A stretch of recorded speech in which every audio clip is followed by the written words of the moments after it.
kalian dan ke data kalian, responden kalian. Jadi di sini tuh pakainya jumlahnya aja ya. Kalau kemarin itu kan kita pakai seluruh jumlah dari responden kan. Nah, ini cuma dari jumlah masing-masing variabel aja. Kalian copy, terus buka lagi ke SPSS, ke variabel view.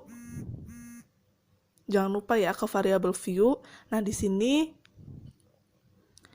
kalian bisa tulis x1, x2, y gitu kan. Di sini di label kalian bisa nulis x1 itu apa, x2 kalian itu apa, y kalian itu apa.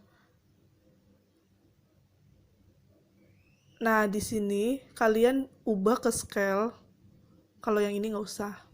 Nah, langsung ke data view. Jadi di sini kalian paste aja hasil yang tadi udah kalian copy. Nah, akan muncul seperti ini. Oke, langsung aja ke ujinya. Di sini uji normalitas dulu ya. Kalian bisa ke analyze, terus ke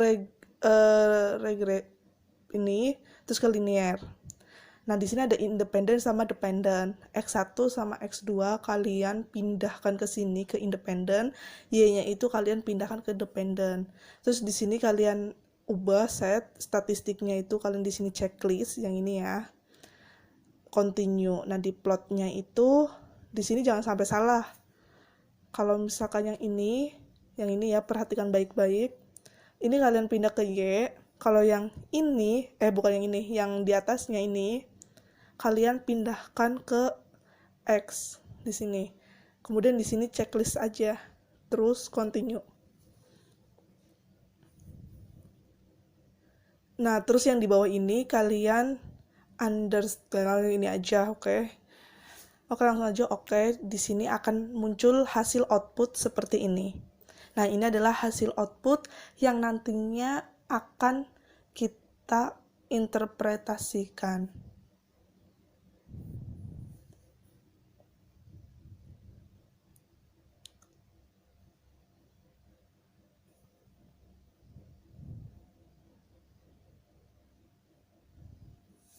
Oke, langsung aja ke note aku. Di sini aku kecilin dulu biar kelihatan semua sama gambarnya. Di sini aku akan ngebahas mengenai uji asumsi klasik. Uji asumsi klasik itu ada 3. Jadi uji normalitas, uji multikolinearitas,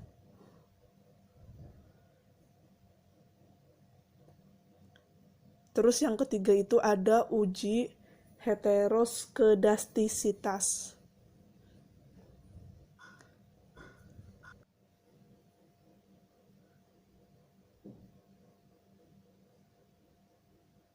Oke, aku bahas satu persatu. Di sini aku bahas sesuai dengan urutan, yaitu uji normalitas terlebih dahulu. Oke, jadi apa ya? Intinya gini, kalau uji normalitas itu dikatakan normal apabila nilai tingkat signifikasinya itu lebih besar dari 0,05 gitu. Begitu juga sebaliknya ya, guys.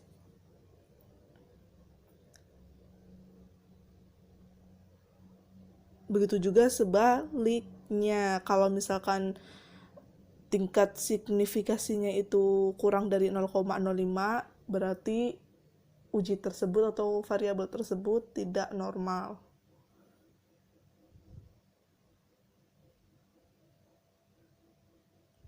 Nah, di uji normalitas itu kalian bisa uji berdasarkan dari histogram, terus p-plotnya, sama satu lagi itu namanya apa, Kolmogorov Smirnov gitu. Jadi ada 3 ya, guys. Nah, di sini aku mau ngebahas histogram dulu. Nah, apa sih uji normalitas menurut histogram, berdasarkan histogramnya. Nah, ini adalah hasilnya nih, histogram. Nah, bisa dikatakan normal, kalian bisa lihat dari hasilnya ini nih. Apabila dia ngebentuk gunung seperti ini, nih kayak gini, itu bisa dikatakan normal gitu. Tapi kita juga nggak bisa berasumsi sendiri bahwa ini adalah normal. Kita punya data, harus punya bukti juga. Oke, jadi yang kedua di sini ada p-plot.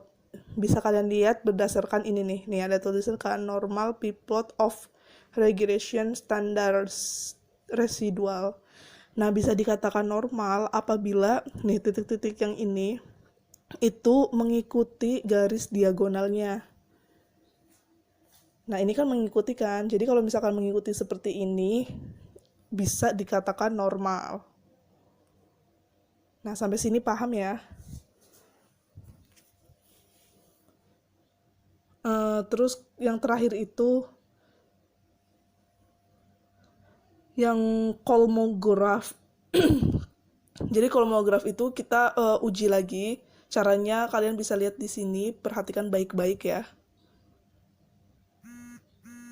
Nah, yang ini nih, kalian pindahkan ke sini, kemudian oke.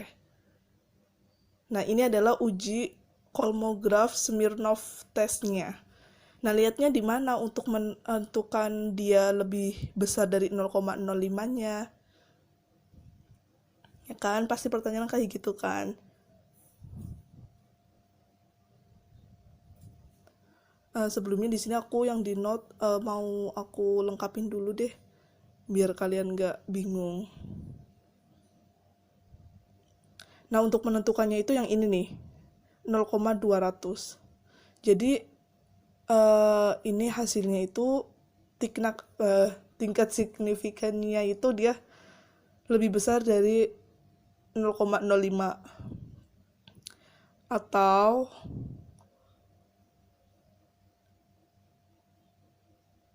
0,200 lebih besar dari 0,05.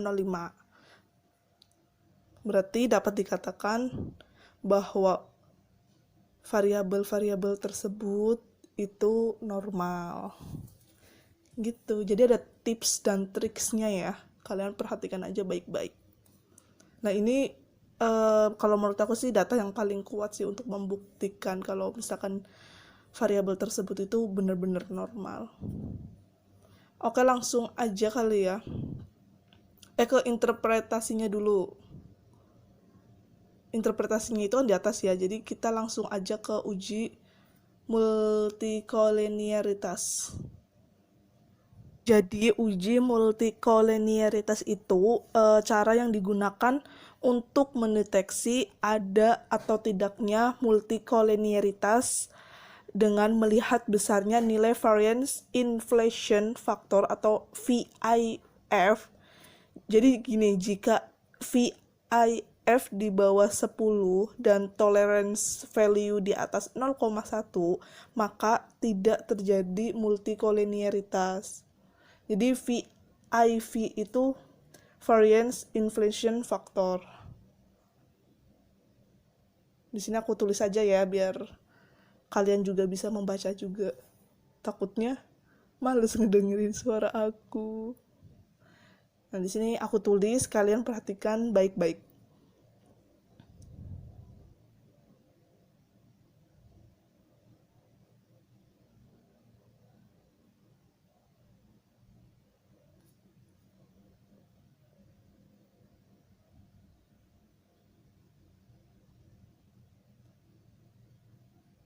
Sini aku kecilin biar kelihatan gambarnya.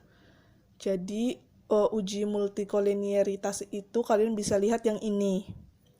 Nah, hasilnya yang mana nih? Ada tulisan tolerance sama VIF. Hasilnya pasti harus sama sih ya kan? Kanan kiri pasti sama. Nah, aku pindah ke sini aja deh biar hasilnya bisa kelihatan. Aduh, gimana ya? Nah, kalian perhatikan dulu ya. Bolak-balik mulu.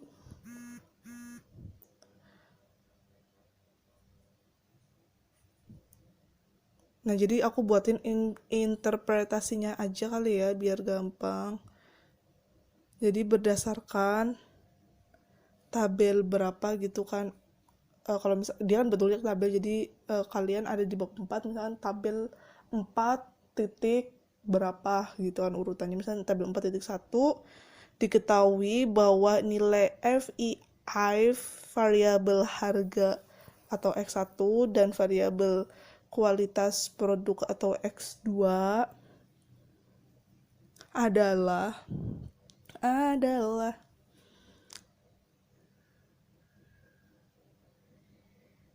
nah, kalian bisa lihat yang ini nih.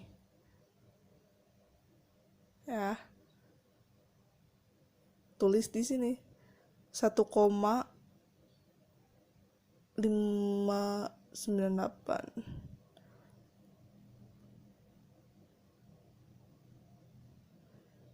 Nah, 1 ini kan kurang dari 10. Nah, di sini kan udah dijelasin kan kalau misalnya kurang dari 10 sama ini nanti kurang dari 1 nih, 0,1. Dan nilai tolerance value, di sini nilai tolerance value-nya itu dia cuma 0,858. Dia itu lebih besar dari 0,1 kan. Maka data tersebut tidak terjadi multikolinearitas. Begitu, say.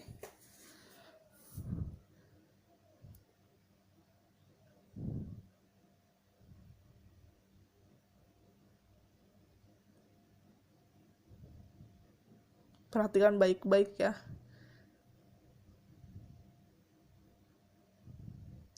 Nah, ini kan berarti kan sesuai dengan apa yang udah ada patokan di atas di sini kan. Kalau misalnya udah sesuai kayak gini, berarti variabel-variabel ini berarti tidak terjadi multikolinearitas. Oke, lanjut aja. Yang ketiga adalah uji heteroskedastisitas. Jadi uji ini itu apa ya? Kayak kita itu menggunakan scatter plot gitu dengan pengambilan kesimpulan jika titik-titik menyebar di atas atau di bawah dan titik membentuk suatu pola tertentu, maka tidak terjadi heteroskedastisitas. Nah, kalian bisa lihat di scatter plot kan tadi yang udah aku bilang. Kalian bisa lihat hasilnya itu di sini. Oke. Jadi kalau misalnya hasilnya kayak gini, dia itu menyebar ini 0, itu bisa menyebar dari 0 yang tadi itu kanan kiri, terus 0 yang tadi di kiri